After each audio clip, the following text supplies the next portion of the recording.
el uso de hemodiálisis, cirugías previas, accidentes laborales, como por ejemplo una aguja infectada, uno se inyecta en el trabajo y puede tener esto, ¿no? Por eso es importante vacunarse contra el virus de hepatitis B. O la transmisión por vía perinatal de madre a hijo, como el caso de la hepatitis B y el D, ¿no? Cronifican, esto es muy importante. La hepatitis A muy rara vez cronifica, se podría decir que nunca cronifica, ¿no? Pero sí cronifica el virus de hepatitis B, C, D. Estos llegan a formar una enfermedad crónica y desarrollan cirrosis hepática, ¿no? Y pueden dar enfermedad fulminante, es decir, una falla hepática fulminante, el virus de hepatitis B, el D y el E. Rara vez el A y el C, ¿no? Rara vez. Entonces la etiología es variada, ¿no? Aparte de esto, hemos mencionado, tenemos el virus herpes, citomegalovirus, Epstein-Barr, varicela, la rubiola, adenovirus, enterovirus, parvovirus, entre muchos otros causantes de hepatitis viral. Otras causas de hepatitis aguda, recordemos que la hepatitis no solamente es viral, puede ser de otra etiología. Por ejemplo, una hepatitis autoinmune, una esteatohepatitis por grasa, hepatitis alcohólica, fármacos tóxicos, hepatitis, por ejemplo, isquémicas por shock hipovolémico, entre otros. Entonces, dentro del diagnóstico diferencial hay otras causas de hepatitis, ¿no? ¿Cuál es el cuadro clínico? Generalmente las manifestaciones clínicas en aquellos pacientes que son sintomáticos son muy similares para los diferentes tipos de virus. Para establecer la etiología es necesario recurrir al estudio de marcadores inmunológicos. Primero vamos a tener una forma anictérica, sin ictericia. Es aquella forma de hepatitis que cursa sin ictericia, frecuentemente en los niños más pequeñitos, menores de 10 años. Su pronóstico es similar al que tenía ictericia. Luego viene una fase ictérica, el paciente se torna amarillo, ¿no? Escleras amarillas, piel amarilla, una ictericia bien marcada. Es la forma de presentación más clásica. Es posible distinguir 4 periodos. Ahí tenemos el periodo de incubación, el periodo prodrómico, preictérico, el periodo ictérico y un periodo de convalescencia. ¿Y en qué consiste ese periodo de incubación? Empieza desde el contacto con el virus hasta que el paciente manifiesta síntomas. ¿Y en qué consiste el periodo prodrómico? Son esos síntomas inespecíficos que aparecen de manera súbita, con fiebre, febrículas, cefaleas, astenia, mialgias, náuseas y vómitos. Es decir, el paciente puede debutar con un cuadro gripal, con un cuadro diarreico, y luego llega la fase ictérica. Bueno, cuando se pone amarillo, sí, preocupa, la familia se asusta, se puso amarillo como Parkinson, lo llevan al médico, le hacen sus exámenes de sangre y resulta teniendo hepatitis viral aguda, ¿no? Entonces la ictericia, la intensidad es variable. En algunos casos tienen el hígado agrandado, hepatomegalia, pueden tener esplenomegalia, manifestaciones extrahepáticas, ¿no? Como rash cutáneo, artralgias, púrpura, trombocitopénica, glomerulonefritis, hacen anemia hemolítica, anemia plástica, síndrome de Guillain-Barré, mononeuritis, pancreatitis aguda. Entonces, cuando ustedes vean en la emergencia un paciente con síndrome de Guillain-Barré ictérico, piensen que podría ser viral, ¿no? Una hepatitis viral. Periodo de convalescencia, mejoría gradual del paciente, ¿no?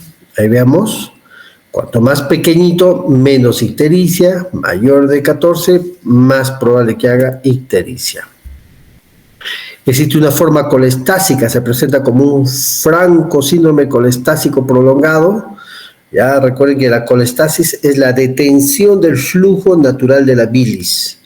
En esto los pacientes presentan una fosfatasa alcalina alta, bilirrubina directa elevada y una gamma-glutamil transpeptidas elevadas. ¿Ya? El paciente clínicamente manifiesta prurito, puede ser muy intenso, ictericia marcada, coluria y acolia por varias semanas, incluso a veces meses. Puede también tener un cuadro de hepatitis fulminante, es decir, una falla hepática fulminante con una insuficiencia hepática. El paciente puede llegar incluso a fallecer, es muy peligroso. Esta disfunción hepática severa se acompaña de encefalopatía, es decir, un trastorno del estado de conciencia que puede empezar con desorientación, ¿no? Somnolencia, sopor, coma inclusive, ¿no? Y trastornos de coagulación. Para esto es muy importante pedir exámenes de laboratorio, un perfil hepático con transaminasas TGO, TGP, como ALT, AST, como ALT para TGP, AST para TGO. Transaminasas, ¿no? Funciones, la bilirrubina para el colestasis, fosfatasa alcalina, gamma-glutamil, GGT, 5-nucleotidasa, urobilinógeno, y funciones sintéticas para ver la función del hígado, como el TPINR, la albúmina, colesterol, entre otros. ¿Cómo evoluciona y cuál es el pronóstico? Es bueno en la mayoría de casos porque nuestro cuerpo, nuestro sistema inmunológico repele al virus. Criterios de curación es la normalización de las transaminasas, ¿ya? Cuando se normaliza, está curándose. Riesgo de hepatitis fulminante es variable, en general menos de 1%. Riesgo de cronicidad depende del tipo de virus, la edad y el estado de inmunocompetencia. ¿Cómo se trata una hepatitis viral? No existe un tratamiento específico en la hepatitis viral aguda. La hospitalización rara vez es necesaria, excepto en complicaciones. No se aconseja aislamiento del paciente. Hay que darle una dieta equilibrada con 3.000 calorías dieta, balanceada, con hidratos de carbono, proteínas, grasas. Si es bebedor, decirle que no beba. ¿Y existe profilaxis? Por supuesto que sí. Dentro de ellos tenemos las medidas higiénico-dietéticas como una dieta sin grasas. ¿Ya? Si es alcohólico, no beba, no compartir útiles de aseo, ¿no? Como por ejemplo cepillos dentales, en caso de hepatitis C, B, esterilización adecuada de los instrumentos médicos para hepatitis B, C, banco de sangre, hay que tener cuidado, un tamizaje de la sangre que se va a transfusionar a un paciente, ¿no? Lavado de manos, muy importante en el niño que tiene hepatitis A, inmunoprofilaxis. En este caso se puede usar las vacunas, ¿no? Como inmunoglobulinas o activas mediante vacunación para hepatitis A, B, entre otros. Muy bien, ahora que hemos hablado de la hepatitis C en general, veamos cada uno de ellos. Acá tenemos el virus de hepatitis A. Este es el código genético del virus de hepatitis A. Eso no les vamos a preguntar, sería una masacre, ¿no? Les preguntaremos qué es un picornavirus, eso sí deben responder, ¿no? Un serotipo único a nivel mundial, se excreta con las heces contaminadas, por eso se presenta con frecuencia en pacientes con hacinamiento, hogares para niños, niños huérfanos, ¿no? O hogares hacinados en una sola habitación que comparten un solo baño, donde no tienen por ejemplo, adecuado manejo de la higiene, ¿no? O solo tienen un baño para varias familias, etcétera, ¿no? Redistribuido este virus es de extensión mundial. Usted va a ver virus de hepatitis A en la India, Estados Unidos, Sudamérica, en la China con mucha frecuencia, ¿no? ¿Se desarrollan anticuerpos protectores a la respuesta de infección? Claro que sí. Cuando uno se infecta con hepatitis A suele estar inmunoprotegido. Vean, casi todo el mundo padece de hepatitis A, ¿no? Prevalencia. En el Perú, 92.2 como causa viral es la hepatitis A, ¿no? Esta se caracteriza clínicamente por tener una fase anictérica y una ictérica según el grupo etario, ¿no? A mayor edad, más de 14 años, más ictericia. Poco común, se manifiesta con una hepatitis colestásica y una hepatitis fulminante. El periodo de incubación de 10 a 50 días, promedio 4 semanas. La fase prodrómica 2 a 7 días y la ictericia dura generalmente 3 semanas. Es más prolongada en la forma colestásica. No evoluciona la cronicidad, aunque puede observarse cursos bifásicos de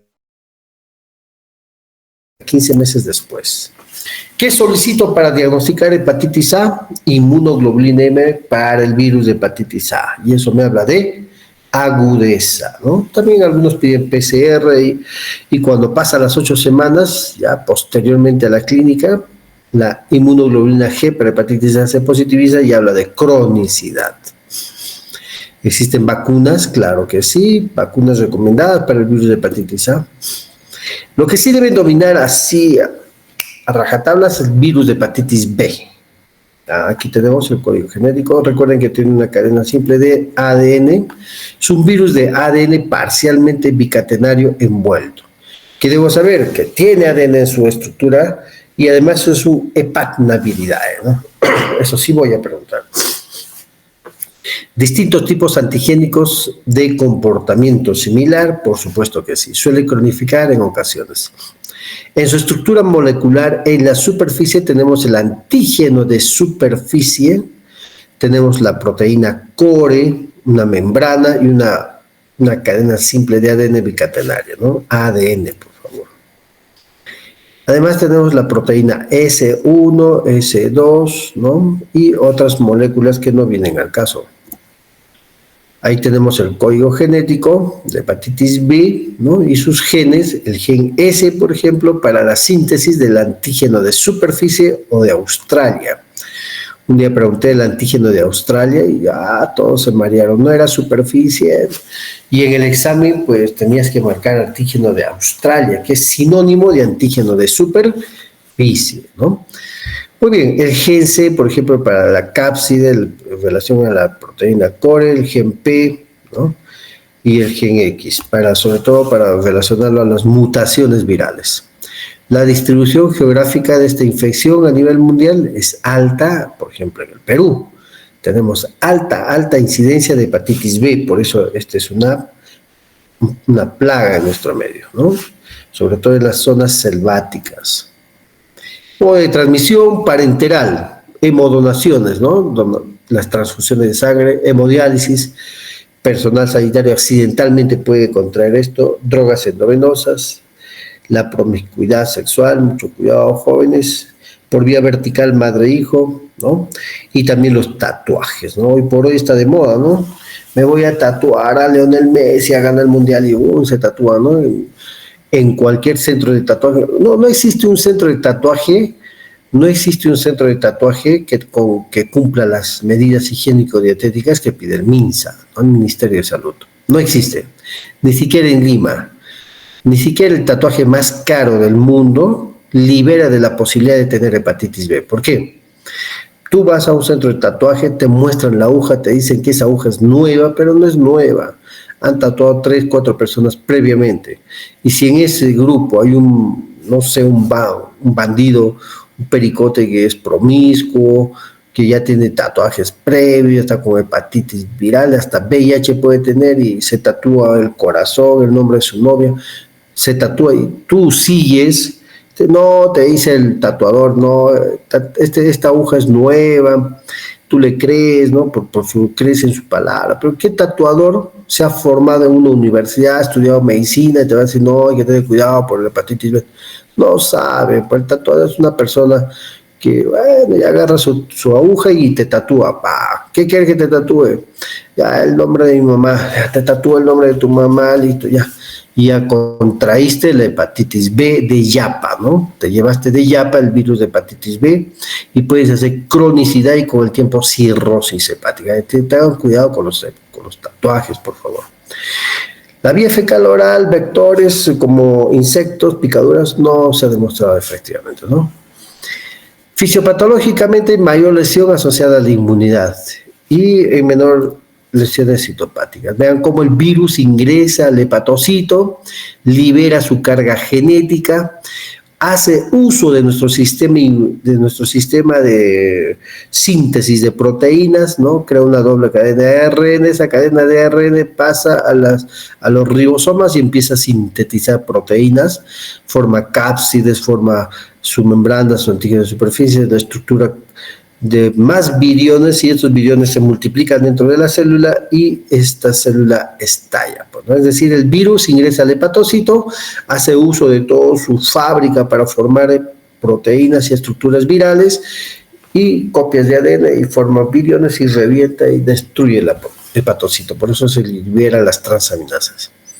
Presentación similar al virus de hepatitis A con compromiso articular, de piel, y en la cronicidad hace cirrosis hepática y luego cáncer de hígado, carcinoma hepatocelular. Pero chicos, tengan mucho cuidado, protéjanse. La promiscuidad sin protección es muy peligrosa, el uso de tatuajes, compartir drogas endovenosas, ¿no?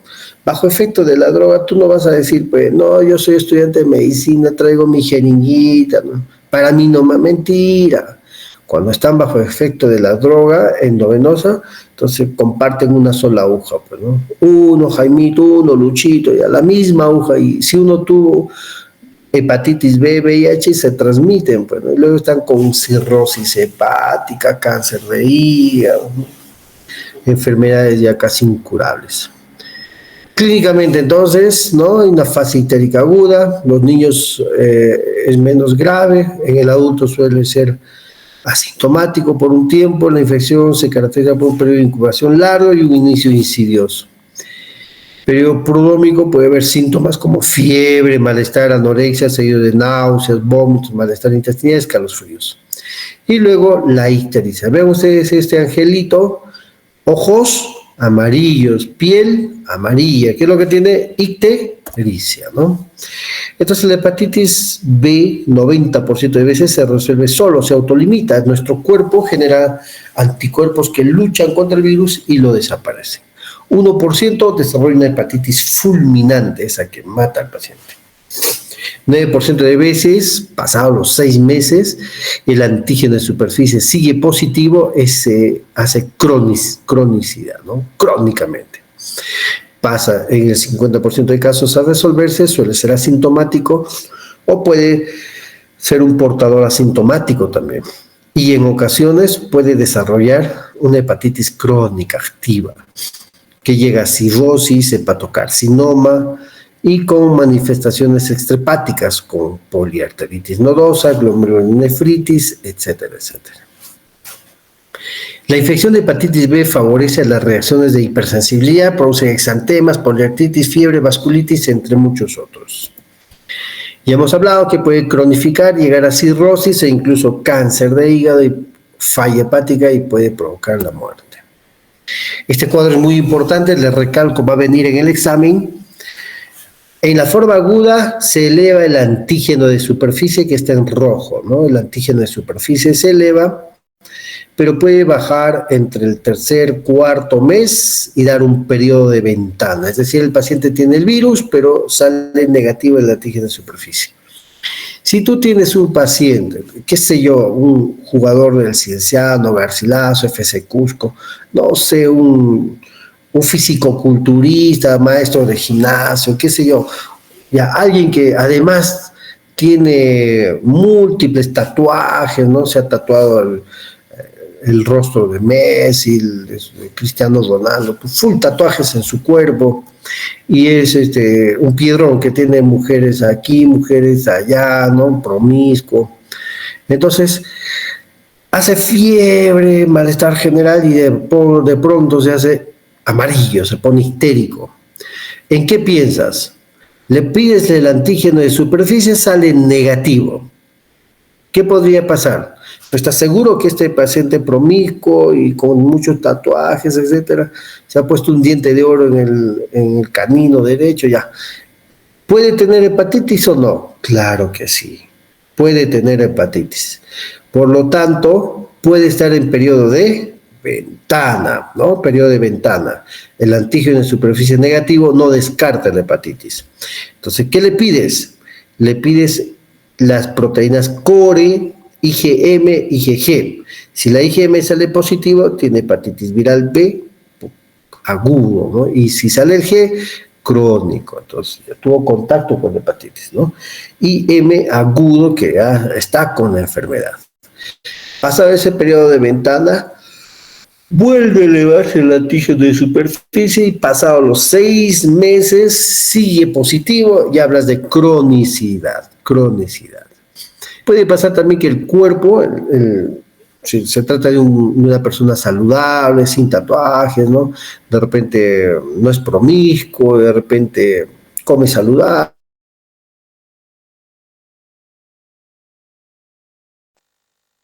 Se contagió con la enamorada, pero tuvo solo un contacto, ¿no? Una sola relación. Ya se peleó y se separó de la chiquilla, ¿no? Pero era muy promiscuo. Ya, el joven tiene el virus de hepatitis B en su cuerpo pero como es una persona saludable, no es promiscuo, no tiene tatuajes, no está inmunosuprimida, etcétera, su cuerpo genera anticuerpos contra el antígeno de superficie, destruyen al virus y puede autolimitarse, se puede curar, ¿no? El 90% de veces puede curarse. Muy bien, entonces la cronicidad se da al 6º mes cuando persiste el antígeno de superficie positivo. Muchos estarán alucinando de qué está hablando el doctor. Mejor veamos este algoritmo para que puedan comprender. El antígeno de superficie AG, para el virus de hepatitis B, también llamado antígeno de Australia, es un marcador de infección, es decir, si sale positivo, el paciente está infectado, punto. La negatividad excluye la infección por hepatitis B, salvo que esté en un periodo de ventana, ¿no? Si pasa los 6 meses, indica un periodo de portador crónico. Entonces, si está en periodo de ventana, ¿qué le pido? El anticuerpo contra el core IgM, es un marcador de infección aguda, ¿no? Diferencia la infección aguda de la crónica. La negatividad descarta por la infección aguda, ocasionalmente presenta bajos niveles en portadores crónicos. Y los anticuerpos contra el core confieren inmunidad permanente, es el core total, ¿no? Está presente en infección presente o pasada porque no sabemos si es IgM o IgG, es el total nada más. El antígeno E presenta gran parte del periodo de infección, marcador de replicación viral. Es decir, acuérdense de la nemoteidia, cuando el virus en el cuerpo de este paciente, en el hígado, se está replicando, en el hepatocito se está replicando. ¿Qué palabra resalta cuando tú dices replicando? Es el antígeno E positivo. ¿Ah? El antígeno E positivo indica que el virus está replicando. Repito, va a venir en el examen también. Más ya no puedo hacer por ustedes, chicos. ¿Cómo es posible? El primer examen debieron sacar 20, así como ahora me imagino van a sacar 20. Les doy los guachos y todo, no estudian. Bueno. Les repito, a ver, cuando yo pregunto, por ejemplo, paciente, varón de 40 años que promiscuo, ¿no? Tuvo 20 parejas y además usa tatuajes, se extrajo una muela dental en un lugar de poca garantía, ¿no? 10 meses después hace histeria, bla, bla, bla, y le encontraron un antígeno E positivo. Usted diga, ¿cómo interpretaría esto? ¿No? Presenta gran parte del periodo de infección y habla de una replicación viral. Esa es la que vas a marcar, ¿no? Replicación, el antígeno E. Y el anticuerpo contra el antígeno E, pronóstico de resolución, ¿no? El anticuerpo contra el antígeno de superficie confiere inmunidad permanente, ¿no? El paciente se está recuperando. Si tienes anticuerpos contra el antígeno de superficie, te estás curando, pero ya estás curado. O puede que te hayas vacunado también, ¿no? Esto también puedo preguntar, pero no. Ay, chicos, a ver, les puedo preguntar, así anótense para lo que quieren aprobar. Estudiante de medicina que va a iniciar sus prácticas en el hospital, ¿no? Se vacuna contra el virus de hepatitis B. Diga usted cuál de los siguientes marcadores serológicos debe estar positivo. Entonces marcarás anticuerpos contra el antígeno de superficie, lo que está ahí, anti-HBs. ¿Ya? Si tú tienes anticuerpos, después de vacunarte, 3 dosis, si tienes anticuerpos contra el virus de hepatitis, contra el antígeno de superficie, ¿ya? Anticuerpos contra el antígeno de superficie, estás vacunado, estás protegido. Y el ADN es un indicador de infectividad, detecta mutantes, como cuando el antígeno sale negativo, también nos permite seguir al paciente que está recibiendo tratamiento. Vamos a hacer unos ejercicios para que no se vayan a perder. Tienes un paciente con hepatitis, con sospecha de hepatitis B, le haces sus exámenes. ¿Qué le pidió primero? El antígeno de superficie, ¿no? Para ver si está infectado. Y resulta que está negativo. ¿Descarta infección aguda crónica? No.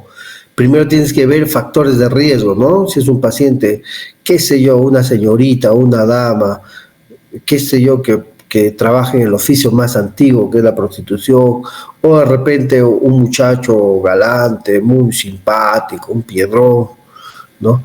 Y de repente tiene múltiples parejas sexuales en diferentes universidades, ¿no? ya pues con tatuajes encima, y o drogadicto endovenoso. Entonces, no dirás, antígeno de superficie negativo, no tienes, no, pues no te adelantes, ¿no? Tiene factores de riesgo, por lo tanto, podría estar en un periodo de ventana, ¿no? Periodo de ventana. Mi profe dijo, factores de riesgo, este señor tiene riesgo, la señorita tiene riesgo de tener hepatitis, por lo tanto, puede estar en periodo de ventana, ¿no? Entonces, con un antígeno de superficie negativo se debe realizar el anticore total. Tú le pides el anticore total, luego el IgM y el IgG, ¿no? Veamos este caso. Antígeno de superficie negativo y el anticore negativo. Ambos negativos, ya pues descarto la infección.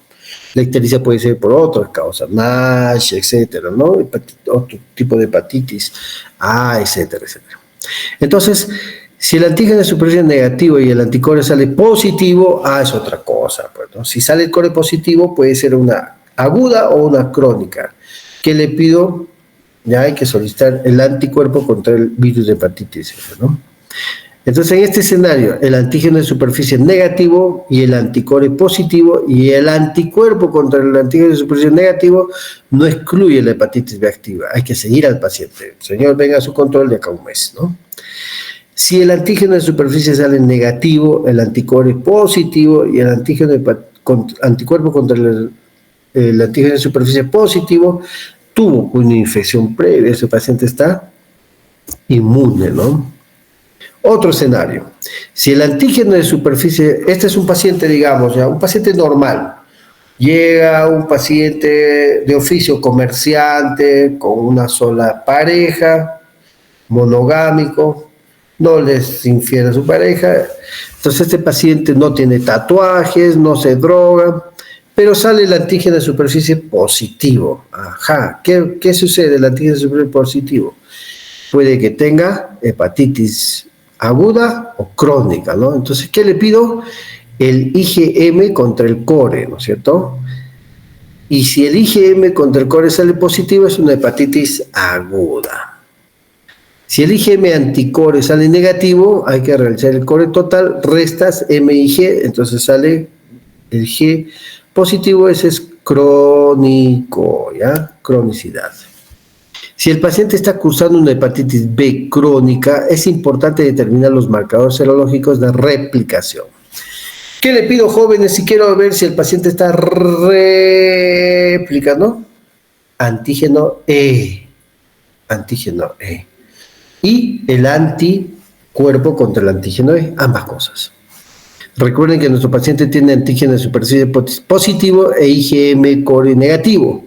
Entonces, y el anticore total positivo. Entonces, ¿qué describo? En este caso, si el antígeno está positivo, se está replicando el virus.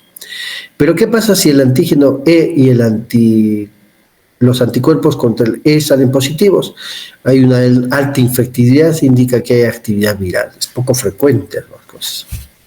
Otro escenario, el antígeno E negativo, puede pasar, ¿no? Puede pasar, no se está replicando.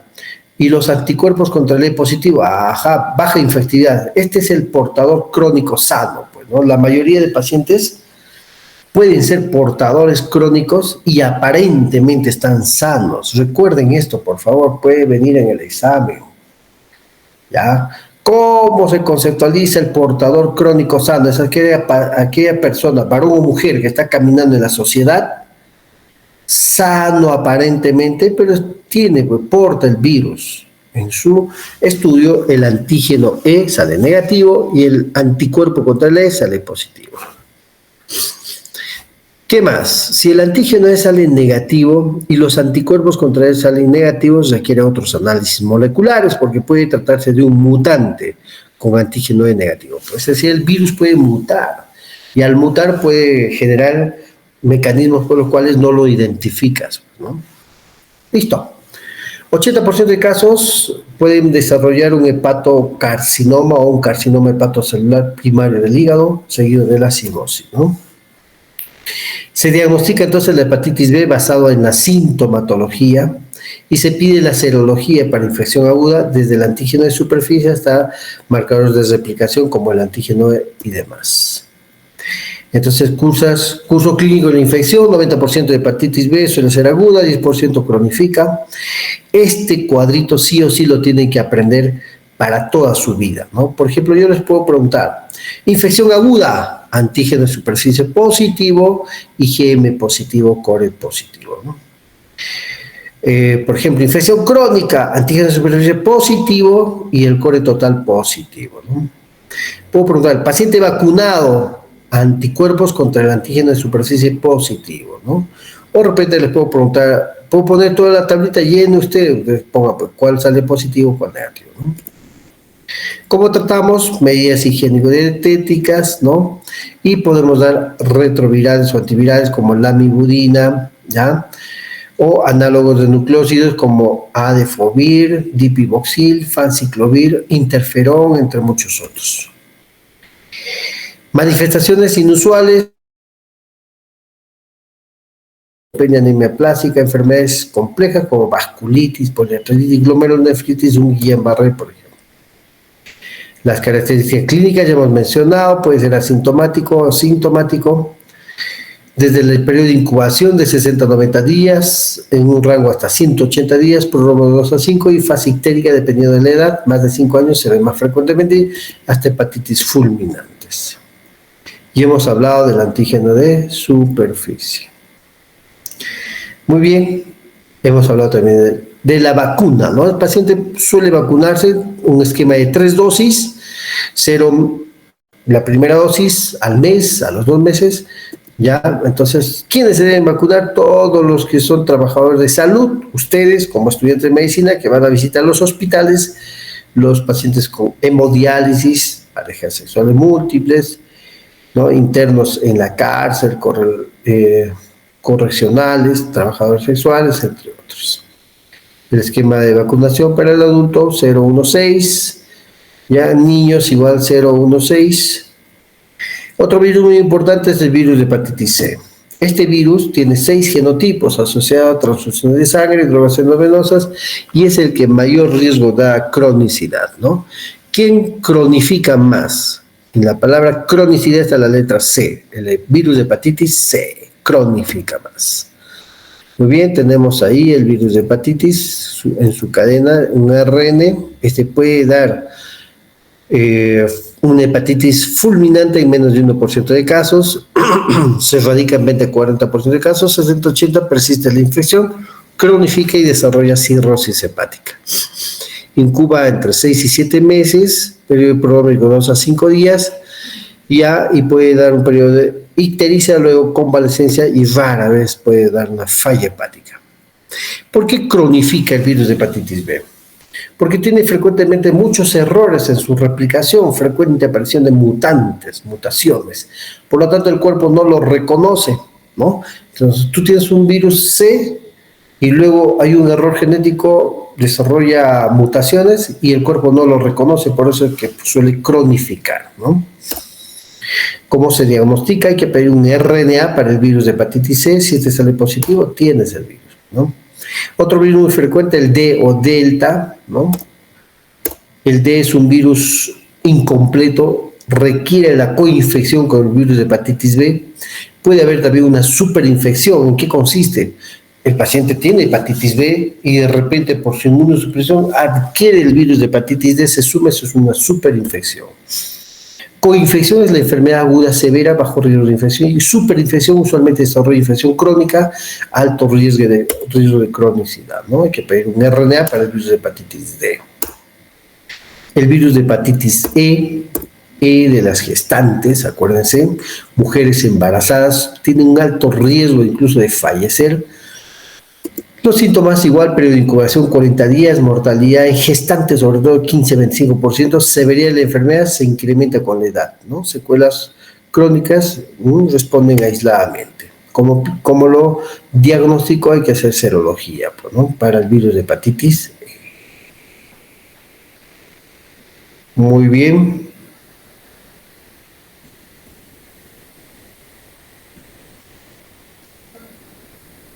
Muy bien, jóvenes, hasta aquí nomás vamos a hablar respecto al virus de hepatitis viral, ¿ya?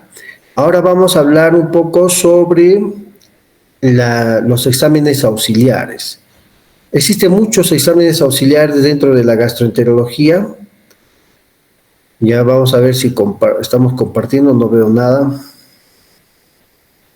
Ahí está. Marcelo, ¿se ve? ¿Se ve la imagen? ¿Estamos compartiendo? Sí, doctor, ya se proyecta. Ya, chicos, yo sé que están viendo ahí cómodamente en vuestra cama, en vuestra casita.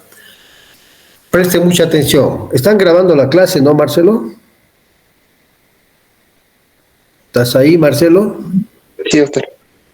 24, uy, caramba, está incrementando el número de alumnos que quieren aprobar, está bien.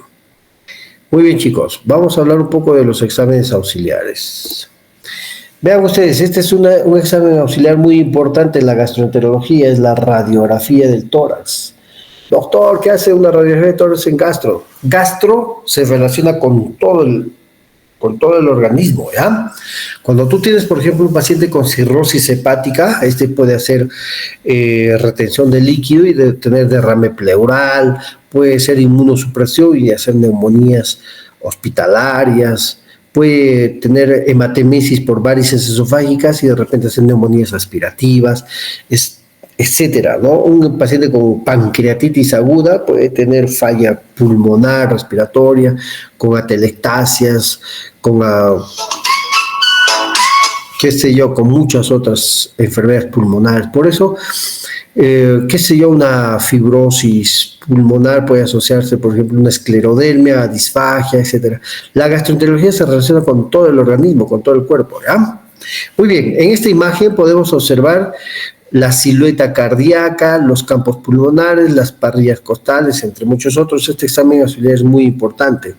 La radiografía de tórax, ¿no?, nos permite ver el mediastino, si hay o no aire. En algunos casos de pancreatitis y oasitis podemos ver derrame pleural, en ocasiones una neumonía por otras causas, ¿no?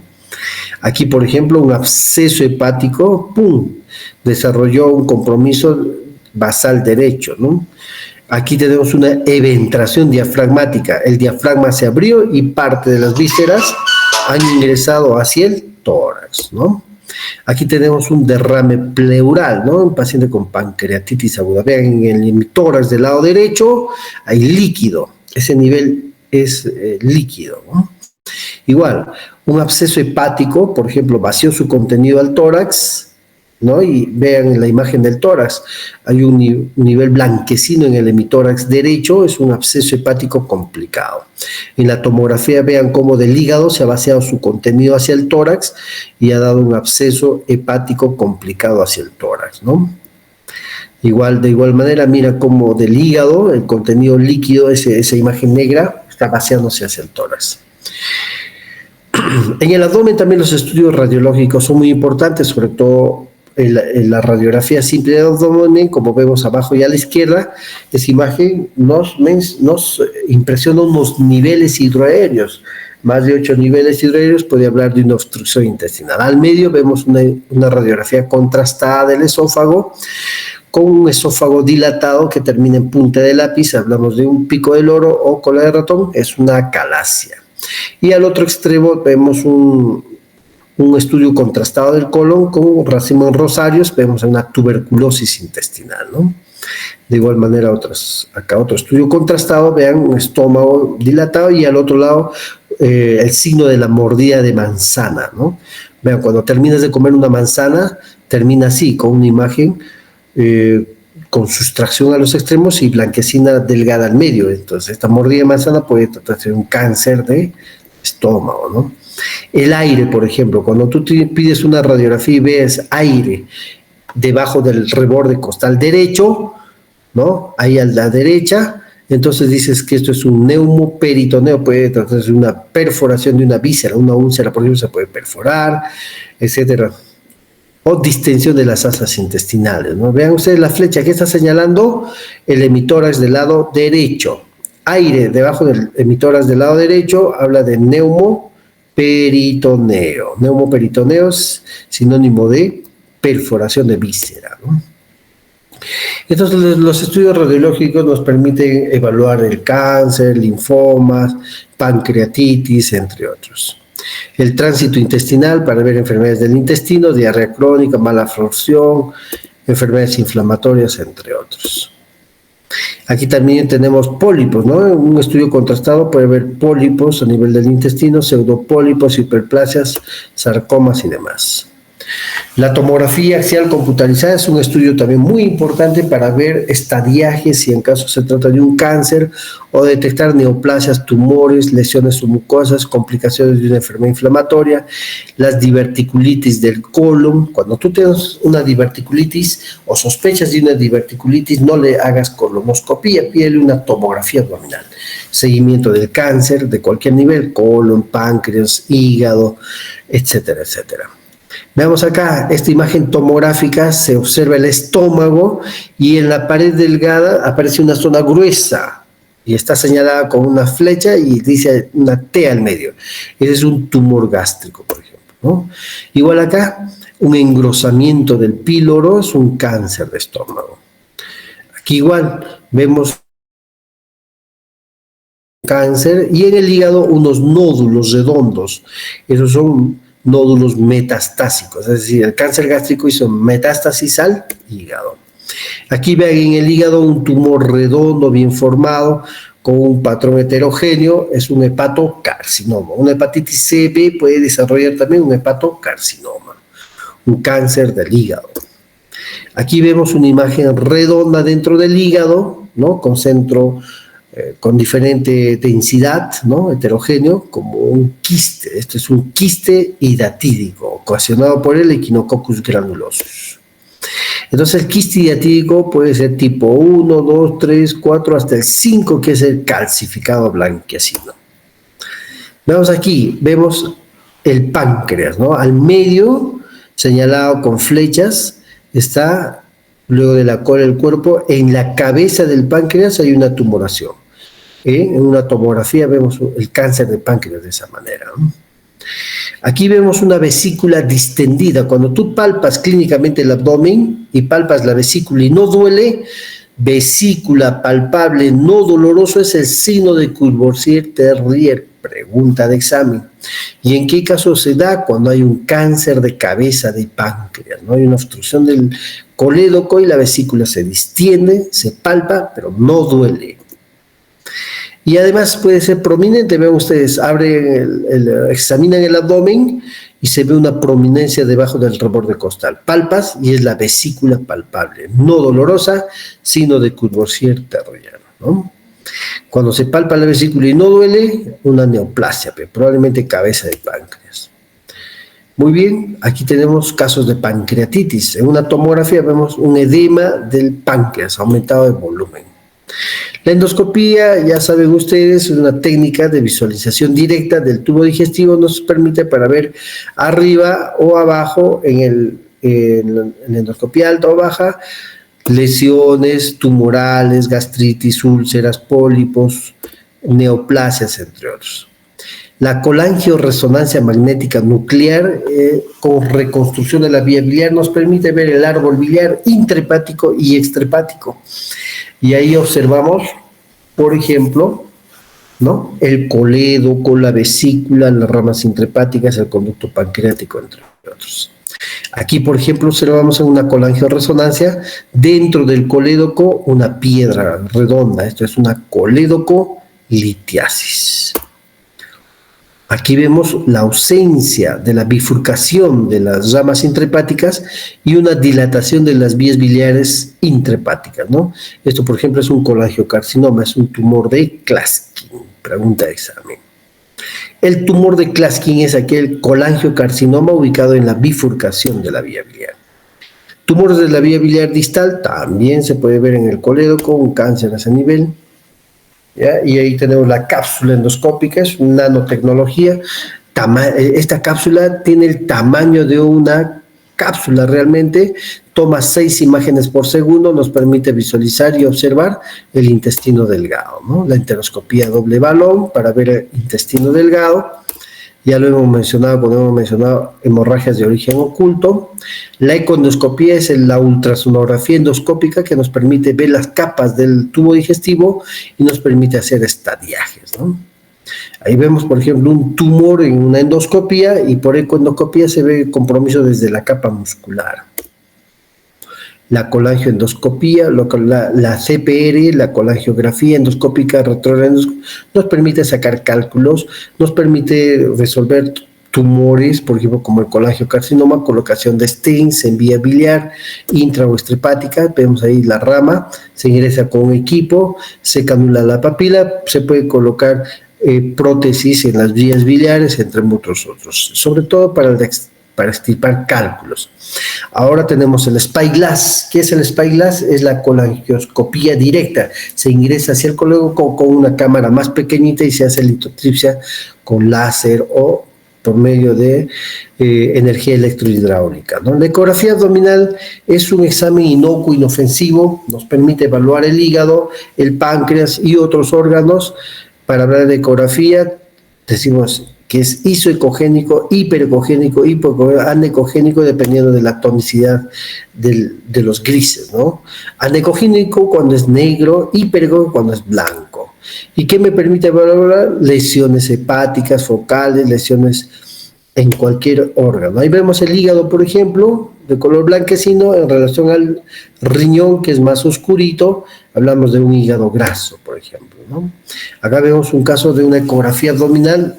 Vemos el hígado, rodea el hígado una imagen negra, esto es líquido, y los bordes del hígado están pequeños, y hay una masa tumoral. Esto es, por ejemplo, un hepatocarcinoma. Aquí vemos dentro del hígado una imagen redonda, negra, anecogénica, es un quiste del hígado. Acá tenemos una lesión redonda, mal definida, es un angioma hepático. Entonces, también nos permite ver lesiones de la vesícula. Vean, dentro de la vesícula un cálculo, una imagen redonda con flecha, esta imagen dentro de la vesícula es un cálculo, emite sombra acústica. Y al otro lado no emite sombra, puede ser un pólipo de vesícula, ¿no? El colédoco, vean ustedes ahí dentro del colédoco una piedra, un cálculo, una colédocolitiasis. En esta imagen se puede ver el páncreas, ¿no? Aquí, por ejemplo, un paciente que debutó con pancreatitis aguda y hizo una imagen redonda donde está el páncreas, es un pseudoquiste pancreático. Muy bien, los análisis de sangre también son muy importantes. Aquí tenemos el estudio, por ejemplo, para pancreatitis aguda, la amilasa y la lipasa. Cuando están elevadas estas 3 veces su valor superior normal, habla de una pancreatitis aguda. Serología Helicobacter pylori no es muy electiva, es mejor hacer un test del aliento o tomar biopsias.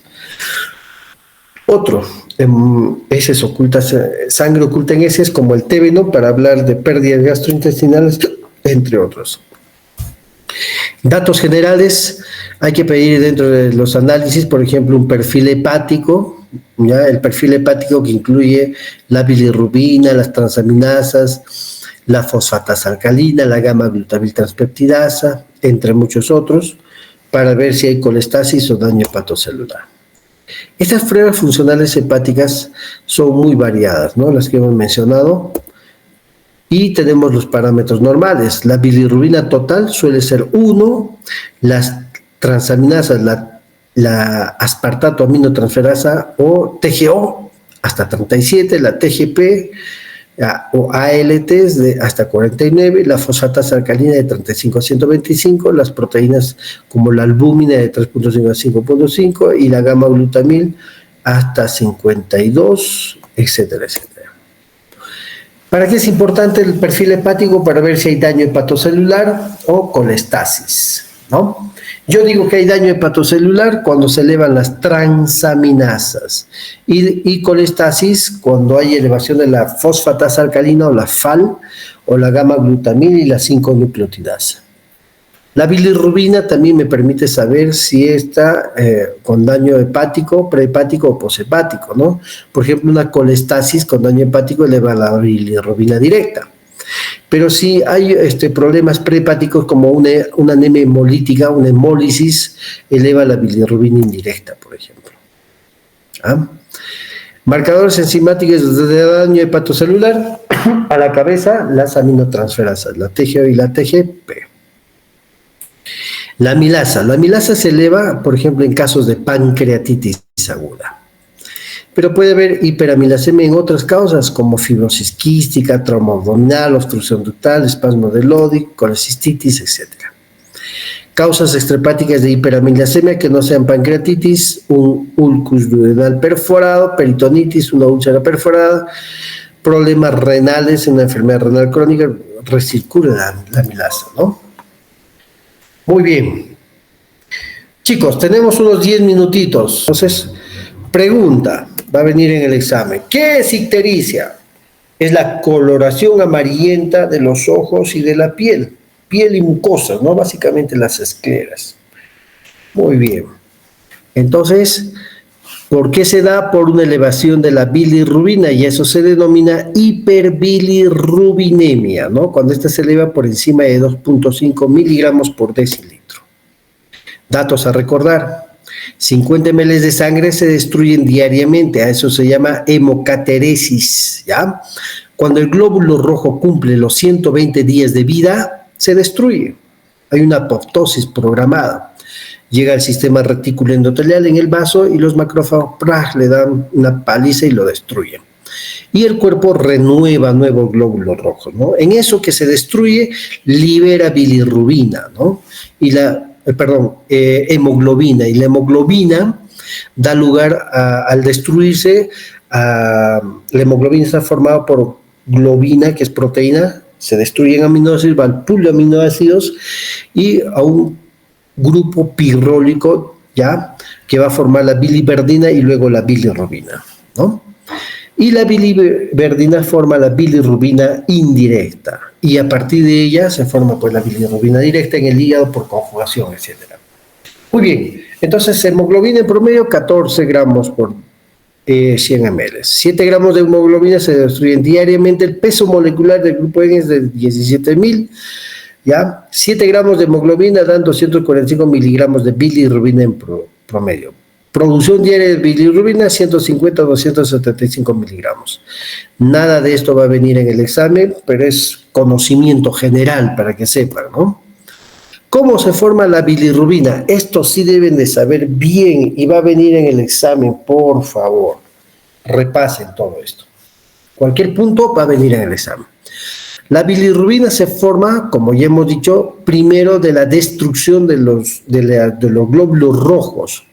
En el neonato a los 60-90 días, en un adulto como ustedes, a los 120 días, ya el glóbulo rojo se destruye, liberando hemoglobina. Y en la hemoglobina el grupo hemo.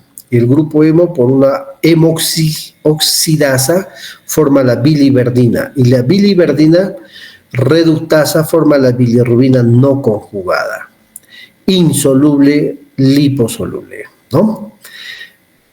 Y esta, unida a la albúmina, viaja al hígado, al espacio de Dice, donde se libera y llega al hepatocito, y en el hepatocito es conjugada por la UDP glucuronil transferasa. Entonces pasa a formar la bilirrubina conjugada, bilirrubina directa, bilirrubina hidrosoluble. Esta se libera del hígado por los conductos biliares hacia el intestino, y por acción bacteriana se forma el urobilinógeno en un 2% urobilina, que da el pigmento a la orina, y en el 80% se oxida en estercobilina, le da el pigmento a las heces, ¿no? Muy bien, entonces esta conjugación dentro del hígado, 80% es por el ácido glucurónico, 10 ácido sulfúrico y 10 por otras moléculas. Pero también no solamente son los 120 días de los glóbulos rojos, sino también tenemos otras proteínas como la mioglobina, los citocromos, que pueden también ser materia prima para formar la bilirrubina indirecta. Entonces tenemos antes del hígado, durante el hígado y fuera del hígado, patologías que pueden desarrollar ictericia, ¿no? Por ejemplo, antes del hígado, una anemia hemolítica puede dar ictericia con elevación de la bilirrubina indirecta. Una hemocateresis, una hemoglobinuria paroxística nocturna, talasemias, esferocitosis, problemas hematológicos pueden elevar la bilirrubina indirecta. Dentro del hígado, por ejemplo, un tumor, un cáncer, una hepatitis viral, etcétera, pueden elevar la bilirrubina directa. Fuera del hígado, conductos biliares, una coledocolitiasis, cáncer de cabeza de páncreas y demás, elevan la bilirrubina directa. Muy bien, ahí tenemos el metabolismo de la bilirrubina, como el glóbulo rojo, cumpliendo los 120 días de vida, se destruye, forma el grupo hemo y a partir de la biliverdina y demás. Y luego sucede la biotransformación de la bilirrubina, ¿no? Por la glucoronización, la 5-UDP glucoroniltransferasa. Y se elimina la bilirrubina a los conductos biliares, ya conjugada como bilirrubina directa, pasa al colédoco, vesícula y luego se contrae y va al intestino delgado. Entonces, en conclusión, tenemos que la ictericia puede ser prehepática, hepática y poshepática. Prehepática, lo más frecuente por hemólisis, hepática, daño hepatocelular, poshepática, obstrucción o colestasis.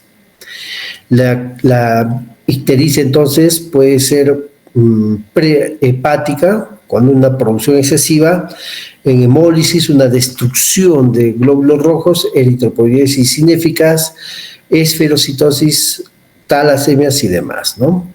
O una disminución del aporte de bilirrubina, por ejemplo, una insuficiencia cardíaca congestiva grave, también puede dar esto, ¿no?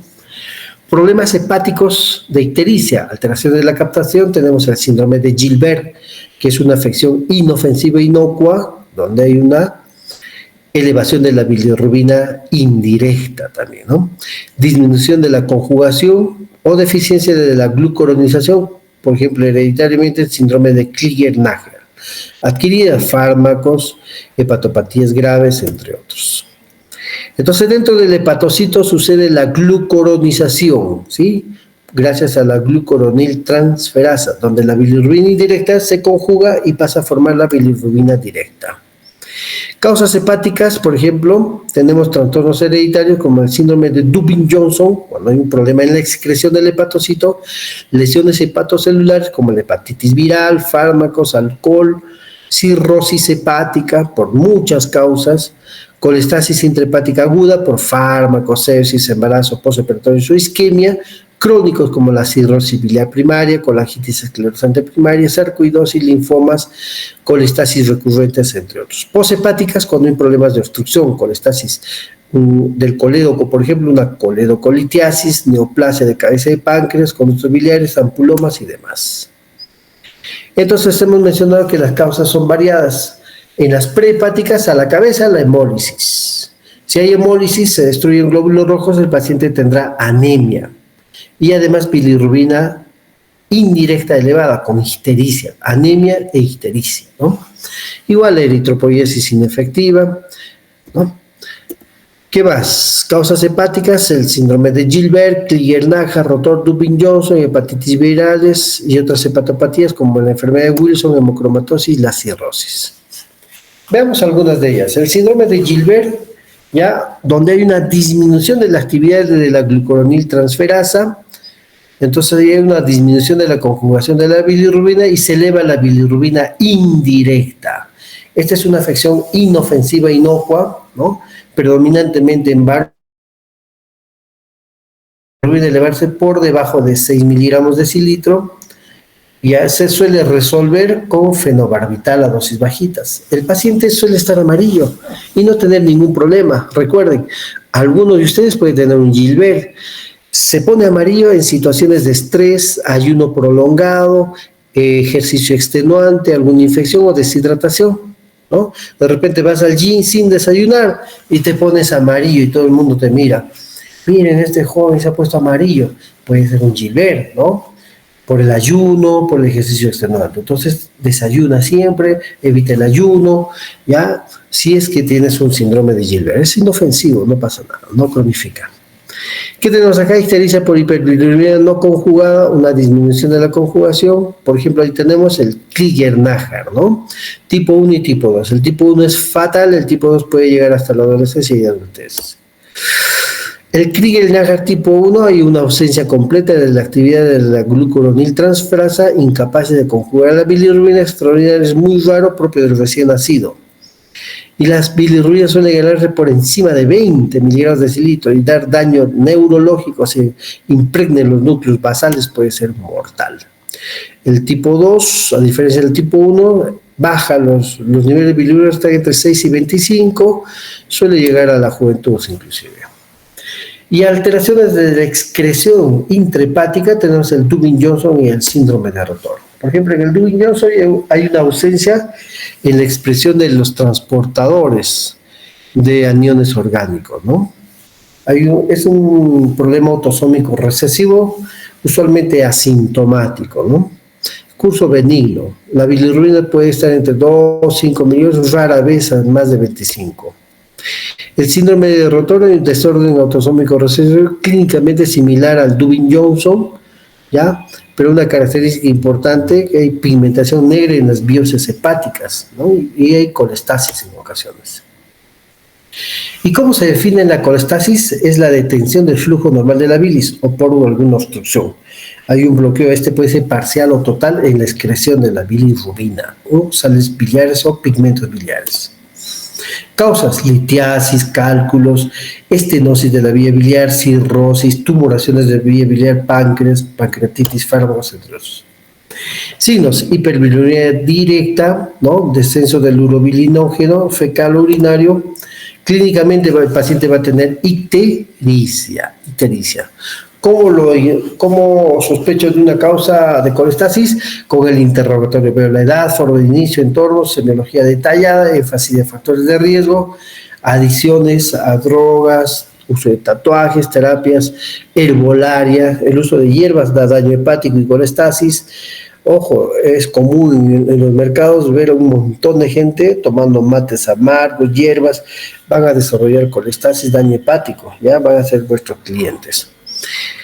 Acompañado también la ictericia de dolor, prurito, coluria, coli, hipocolia, etc. Ya esto ya hemos mencionado en semiología básica, y hay que hacer un buen examen físico pues, para buscar signos de falla hepática, hipertensión portal y demás, ¿no? Y pedirás exámenes de laboratorio, una bioquímica, un perfil hepático, una ecografía, pruebas imagenológicas, estudios histopatológicos.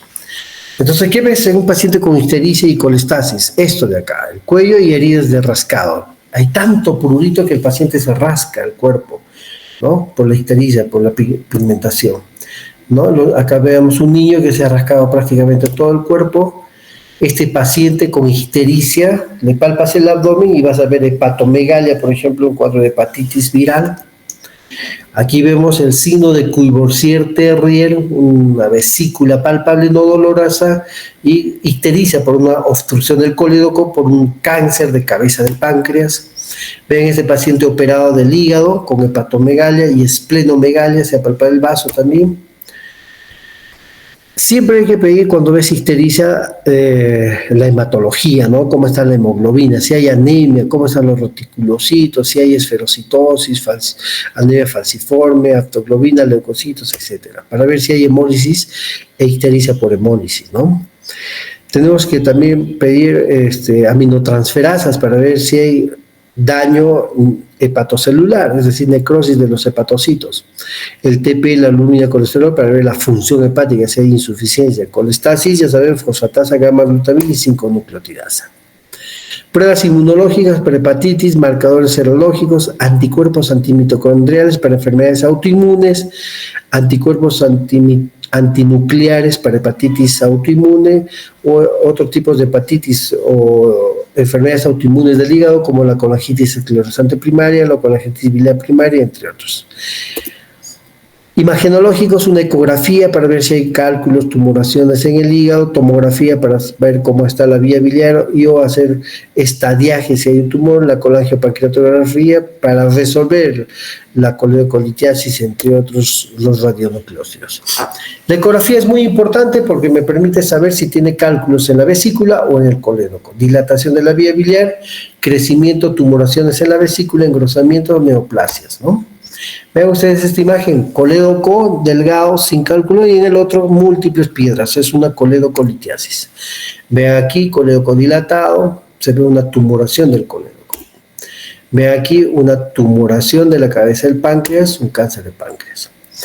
En la tomografía, dilatación del conducto biliar, calcificación de neoplasias, metástasis y enfermedades del páncreas y entre otros, ¿no? La tomografía es muy importante. En esta tomografía vemos una pared de la vesícula engrosada, es un cáncer de vesícula y con cálculos. Aquí vemos una tumoración del hígado, aquí vemos una vesícula dentro del hígado, al medio una vesícula llena de cálculos, una colelitiasis múltiple. Y hemos hablado de la CEPRE, la colagio pancreato-retroendoscópica, ya no es diagnóstico y por hoy solo es terapéutica, nos permite resolver problemas de la vía biliar. Listo, chicos, hemos terminado la clase de hoy.